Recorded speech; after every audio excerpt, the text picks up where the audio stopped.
This next topic is brought to us by Nissan. The Armada Player of the Week is brought to you by our friends at Nissan and the all-new 2025 Nissan Armada. Each week, we're taking a look at draft prospects and picking one guy that stands apart, the guy we believe showcased the strength and power needed to push the Browns forward as we look ahead to next season. This week's Armada and clear-cut Player of the Week is Shedeur Sanders. The man took a beating at Colorado behind that offensive line. He is built rugged and ready for heavy-duty action in the NFL. If the Browns want to make the Super Bowl, if they're dreaming big, they need to go big and take a quarterback early. It's clear that Shedeur Sanders is our Player of the Week, and he's out here ready to conquer the road ahead, just like the new Nissan Armada or any of Nissan's outstanding vehicles. Take the Nissan Armada, Rogue, or Pathfinder and go find your big next adventure. Shop NissanUSA.com today. All right, guys, at the NFL owners' meetings, Jimmy Haslam, we talked about a lot of his comments earlier this week, and we missed this one. A bad job out of me because we should have discussed this earlier, but we didn't, so we're going to do it now. Jimmy Haslam essentially challenged Myles Garrett to become a better leader. This is what Jimmy said at the NFL owners' meetings earlier this week. What we've challenged Myles on is, by his practice habits, by his actions, etc., to become a real leader of the team. And he has said he'd do that, and we're hopeful that he will be. That is a mind-blowing... I mean, Jimmy, that's Jimmying again. He's Jimmying again. That is a mind-blowing comment. Jimmy is essentially calling him a crappy leader, and you just made him the highest paid, well, at the time, the highest paid non-quarterback ever, now the second highest paid now non-quarterback do you get ever. why I wrote what I wrote? Oh, my God, yes. Well, yeah, I already knew because we've spoken, but that's crazy. Yeah. Those comments are crazy. I couldn't believe Why would you say that publicly, even if it's true, which we kind of know it is? But who's going to tell him not to? He's Jimmy. He's the owner. Nobody tells him what to say and what not to say. I think it's quite fancy, the pot calling the kettle black. I mean, he was he's not a great leader either. That little investigation where I didn't know about anything. What do you mean? Yeah. Well, you own the place, don't you? Yeah.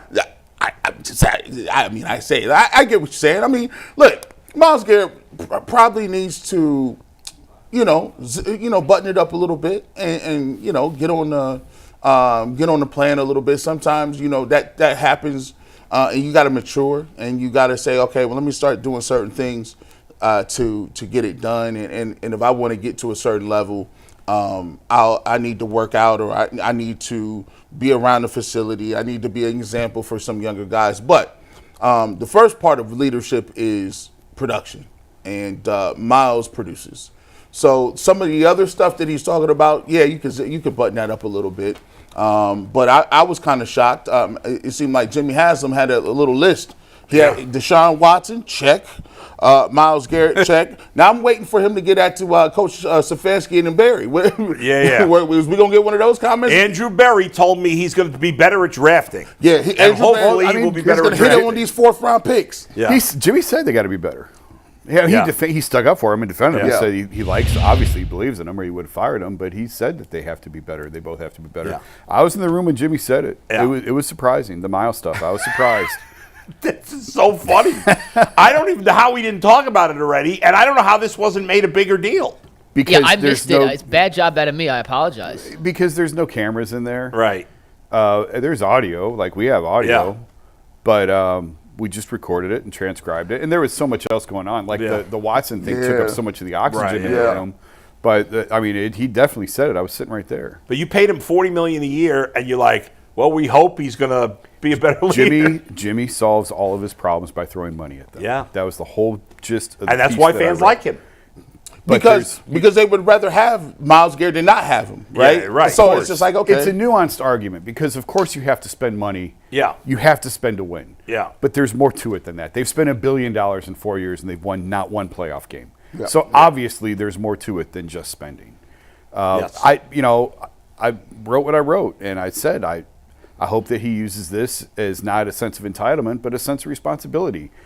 But usually, in order to have some big, drastic, dramatic change, you need to have some big, dramatic shift or some impact moment. LeBron, we've talked about it before. LeBron, it was leaving Cleveland, going to Miami. Baker, it was hitting rock bottom and bouncing around the league 3 or 4 times. Baker that you see in Tampa is not the Baker that was here. The LeBron you see now is not the dude that left Cleveland and went to Miami. It's a completely different dude. He went to Miami and he learned how to be a professional. He learned how to win. He learned how to be the adult in the room. Baker, the same thing, has gone to rock bottom and got torn to his studs and has rebuilt himself into a completely different player. That hasn't happened here. You know, I think also, too, like, you know, the Cleveland Browns aren't off the hook for what they've produced. You know, he's a product of being in your organization. Absolutely. That's true. They're to blame, too. That's why LeBron had to leave. Right. Because the 7 years he spent with the Cavs didn't teach him. He needed to go learn from Pat Riley. And the Browns have not developed Myles in a leadership. We talked about that before. He went to Texas A&M. He came to a team that didn't win a game. Yeah. So where did he learn? Some people it's innate, and some people it has to be learned. And with him, clearly, it would probably have to be learned. And losing, and no one has been there to teach him. Losing. Listen, I haven't. You know, I can't. My little career or whatever I had in college has nothing to do with. But I've been on a team that went 1-10, and it destroys your fabric of what sports is about. It destroys your mentality. It destroys your motivation.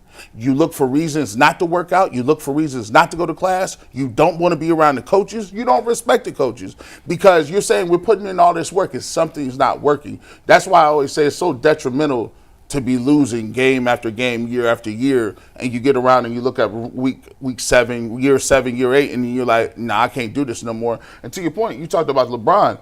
I mean, he went to Miami and realized, hey man, it was on that running club. They said, oh, we in shape down here. Here's how we gonna move with this. Like Udonis Haslam was down there, guys that have very strong personalities. Look at that coaching staff that they had down there, Pat Riley. So, you know, a lot of that is about what you put around them. And I hope Kevin Stefanski learned. The one mistake I think Kevin Stefanski made that I think hurts a little bit is when he was letting Deshaun Watson get away with a lot of stuff in film room. Huge mistake. Because then that kind of gave the dudes like, oh, we not, you know, it gives them that room to say, well, Deshaun ain't doing it, and I'm performing. So what you think about that? So I think, to me, I think everybody, it is a situation where, you know, he does need to get better and be a better leader. But I also think the Cleveland Browns as a whole have to figure out what they're going to do and get better. No doubt. If the Browns had nipped it in the bud years ago, and there's a lot of teams where the superstars get superstar treatment. Yes. Right? Yeah. You know, but there are some places you're not going to get away with that. There's a difference in superstar treatment and not meeting your responsibilities. Yes. Yeah. You get an extra piece of chicken in the KFC box. Like you get the bigger hotel suite on the road. On the road you sleep by yourself. You get you know what I'm saying? You get the locker open next to you. But falling asleep in meetings and like that, being late and blowing off, man, that's something that should have been like taught to him. You can't just partly it's his fault, and partly it's the team's fault. You can't just start your own vacations whenever you want. Is there any reason to believe that he's all of a sudden going to become a better leader? I don't know why. I don't know why. Jason, you did say something that was true.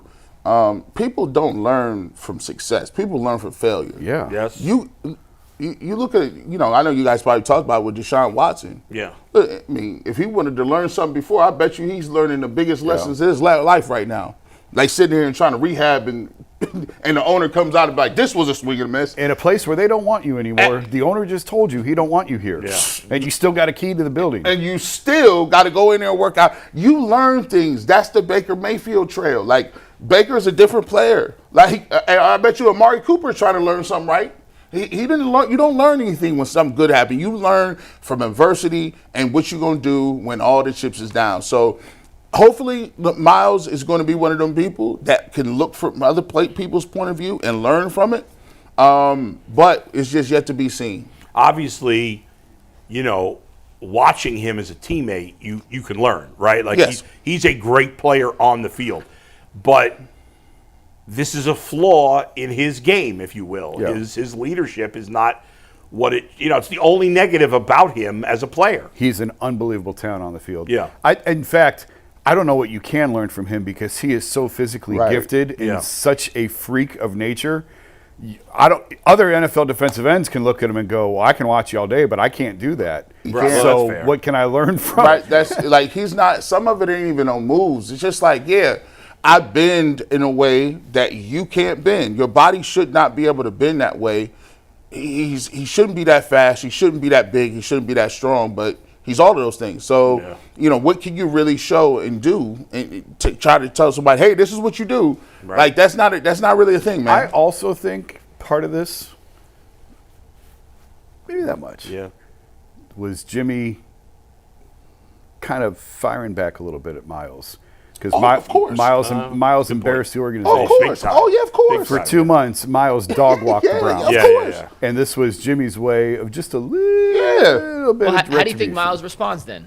Is he going to take this as by cashing in the next check? He got that super bag now. He got the I definitely don't care bag. He don't care. Although he obviously was affected by your article because he was snarky about it, right? Yeah, it's fine. In the moment. It'll be fine. Did you try to talk to him that day or no? No. He's got my number. Right. I'm serious. Like I'd be totally open to conversation with him. Obvious, yeah. And I'll talk. I'm sure I'll see him at mini camp or training camp in the summer. And if he wants to talk, we'll talk. And if he doesn't, I'm just saying. But he was clearly it bothered him. He was annoyed with me. Yeah, for sure. So I don't know that he's just going to ignore what Jimmy says, but. I mean, we'll see. Time heals all wounds, and specifically here's the thing. The biggest thing I take out of this, hey, Jimmy, if you want people to have some leaders and you want to get this thing turned around really quick, find me a quarterback. You find me just a reason why every quarterback, no matter how young or old they are, they walk into the building and what they get on their chest, the C. Doesn't matter if they're good, if they're the starting quarterback, they are by default the captain. Yeah. If you get a quarterback, Myles Garrett is no longer the leader. Like, the quarterback's the leader now, and the pecking order is where it is supposed to be. It is very rare for you to have a defensive player that is the voice of your entire team. Now, he might be the voice of the defense, but it's hard because defensive ends don't affect the game as much as quarterbacks. Yeah, it's very rare. It's Ray very Lewis, rare. Ray Lewis, Ed Reed, and those guys are that's creative players. That's all-time guys. Troy Polamalu, all-time guys. So, get us that quarterback, and we'd be ready to go. Yeah.